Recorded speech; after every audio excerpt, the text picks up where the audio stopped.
But 4 years ago, this was nothing but grassy lawn all the way to the curb. Mike Sloan has been busy, and he loves it.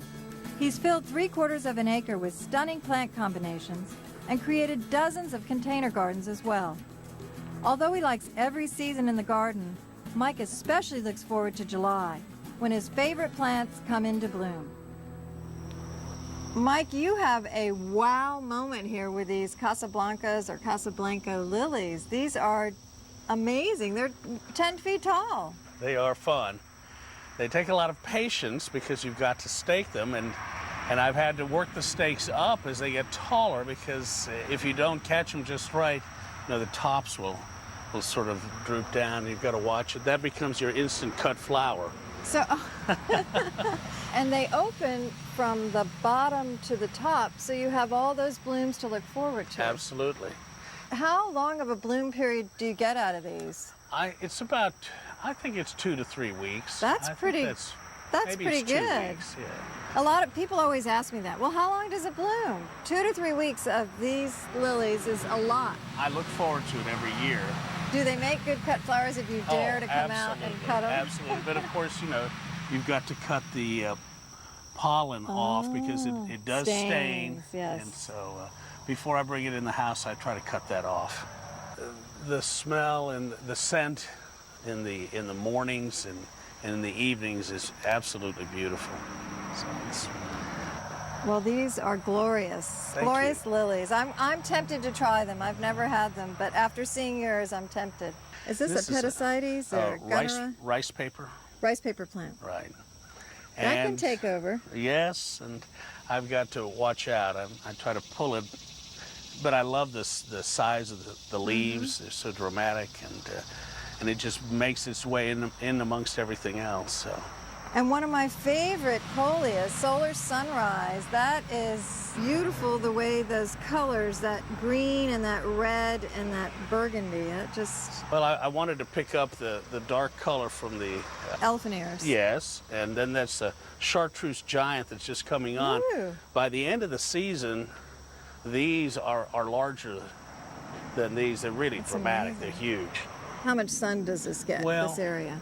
Probably about good 5 hours a day, I'd say, of steady sun. You've got a great eye for this. I think these are dramatic combinations, and the crowning glory is this hydrangea with the wonderful, I always have to touch these leaves because they're different kind of furry. Yeah, I think this is hydrangea, I'm not sure, but aspera in the villosa group.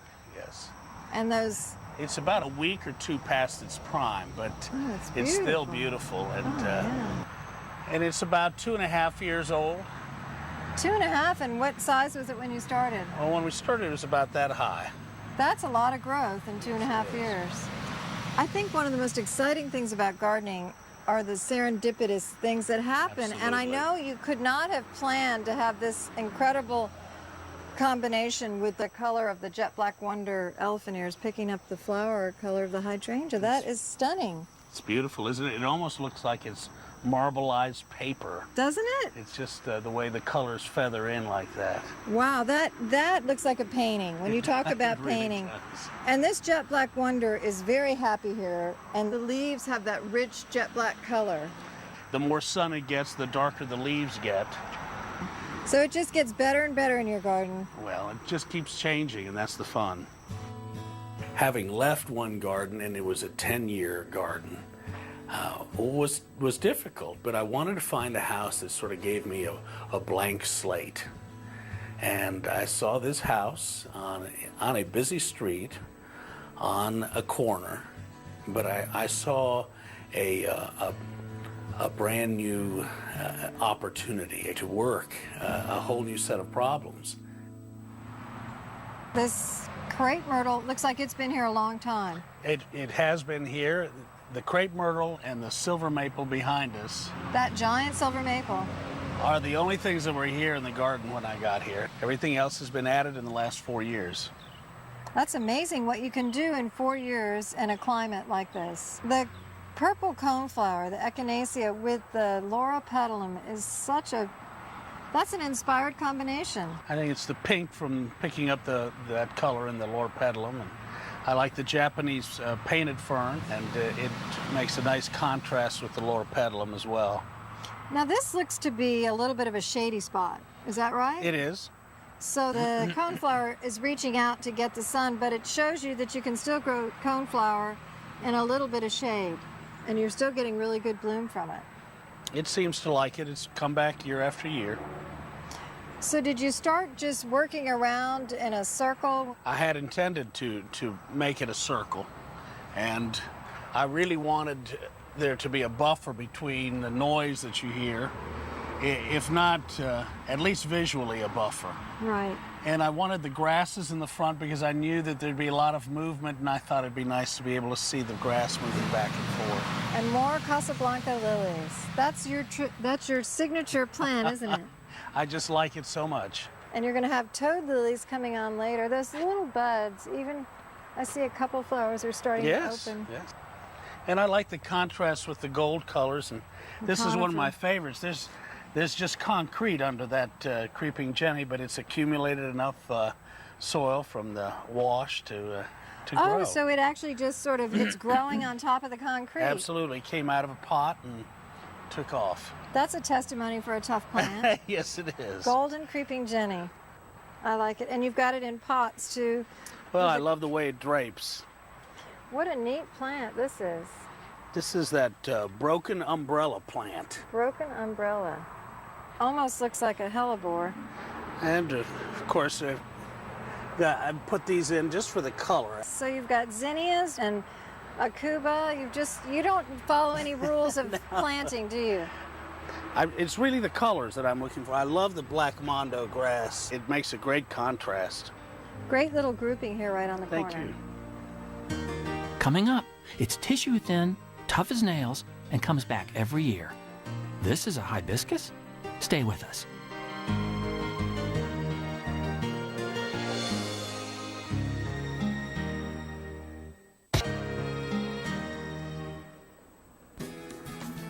I'm always curious about how somebody catches the garden bug. Like some of the plants in his garden, Mike Sloan was a late bloomer. I was born in Mexico City. My mom's Mexican, my dad's Irish-German. But outdoor gardening, really, neither one of my parents were that keenly interested in it. I was born in Mexico, but really raised all over Venezuela, Dominican Republic, Zaire. I really got into gardening, I guess, when I was in graduate school. The rage was houseplants. We had so many different houseplants in this little cottage we had. At one time in my office, I had over 30 plants, which was a bit excessive.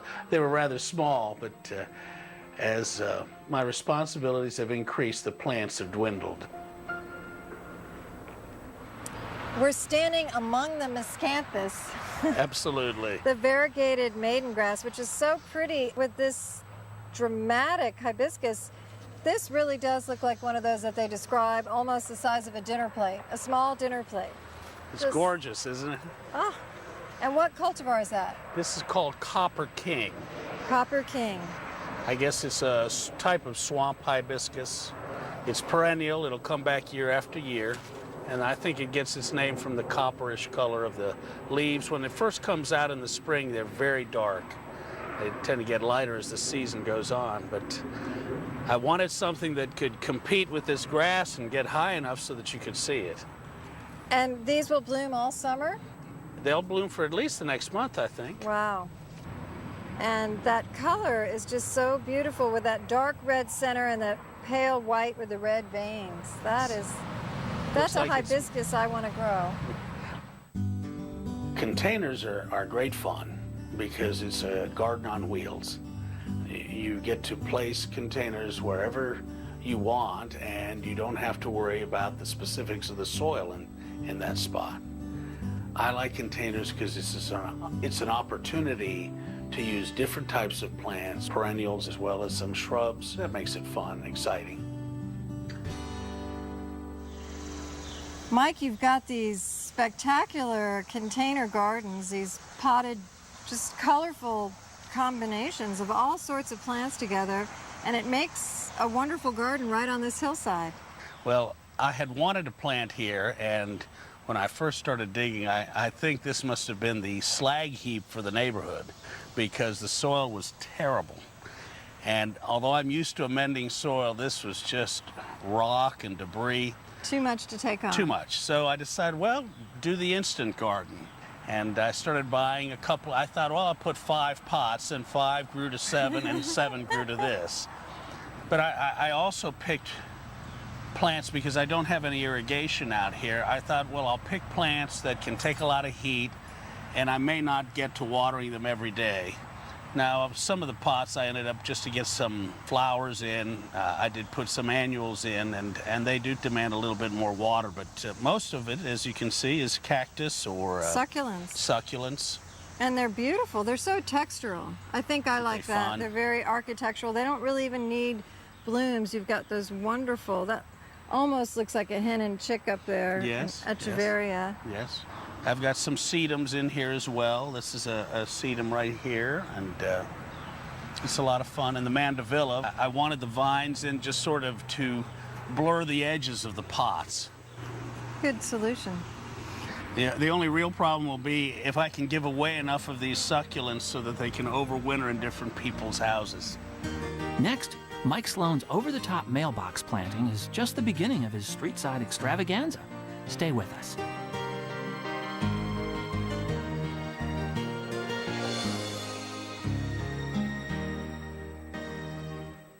If I lived here, I'd be tempted to check my mail several times a day just to smell the lilies. Mike Sloan has the ultimate in mailbox plantings and has created a streetside garden for neighbors and passers-by. It takes a lot of work, and Mike would be the first to admit that even the most dedicated gardener can always use some help. I have 4 sons. They're 30, 25, 24, and 21 years old. And all of them have labored in the garden. My biggest help of late has been Will. He's a junior at Clemson, and he comes home on weekends, and he's 6'5", 250, and he's a big guy, and he can haul those bags of mulch around like they're nothing. But all of them, I think, have a real respect for the garden. People always talk about, what do you plant around a mailbox? Well, in your case, you planted everything. You've got the Casablanca lilies, the beautiful Rudbeckia. I'm trying to remember what those are called, that variety, but that's so pretty.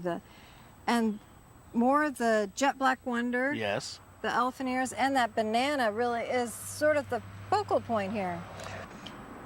That looks like millet. Black millet, I think they call it. And I planted it because of the color of the foliage, and I thought it picked up the red in the banana, red banana, and also that red leaf banana. That Acorus is so pretty as an edger, and that looks good all year round. It certainly does, and it's so pretty during the winter.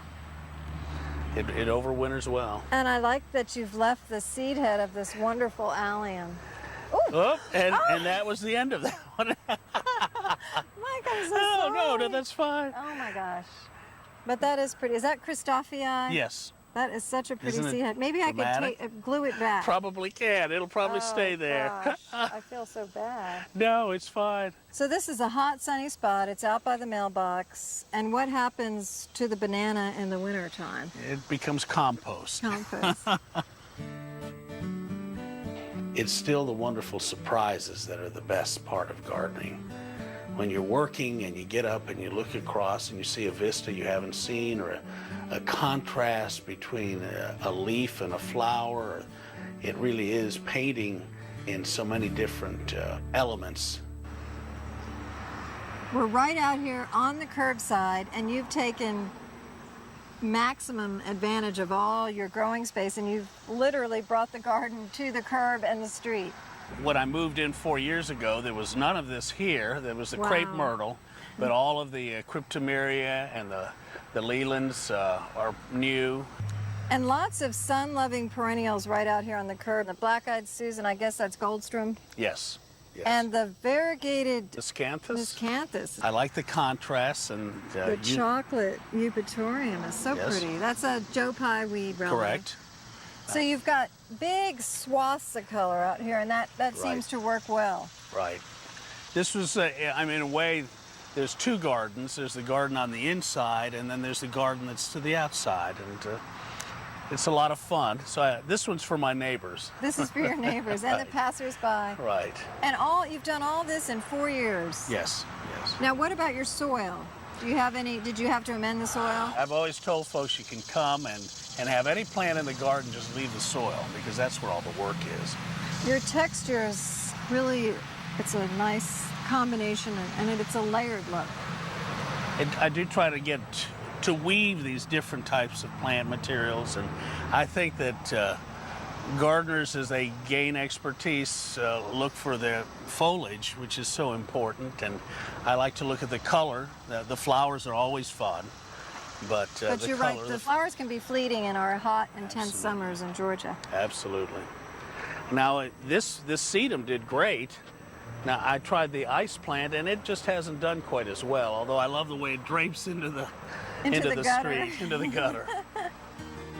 Coming up, survival of the fittest. Mike Sloan's plant picks for containers in a tough urban setting.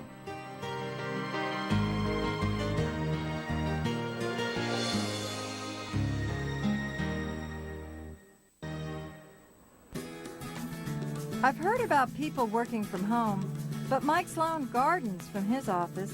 Along with co-worker Nick Lawrence, Mike designs and maintains the containers in front of the building where he works.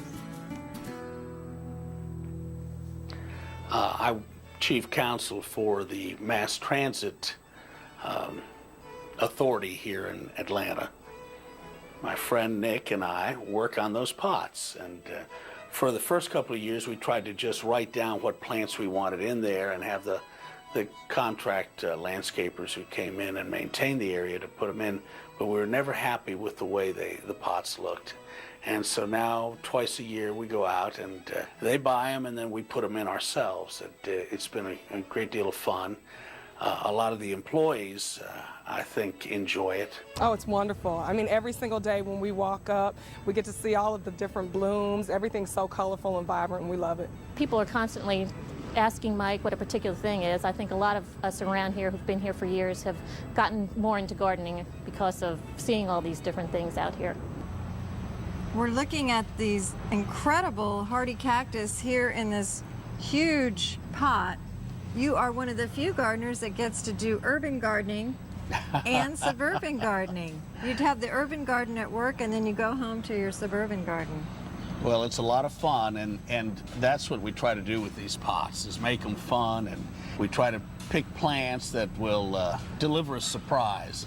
And survive. And survive, because this is hot out here. Yes. This is hot, and it's not going to get all the pampering that you give your babies at home. That's right. I've got to fight to make sure these get watered.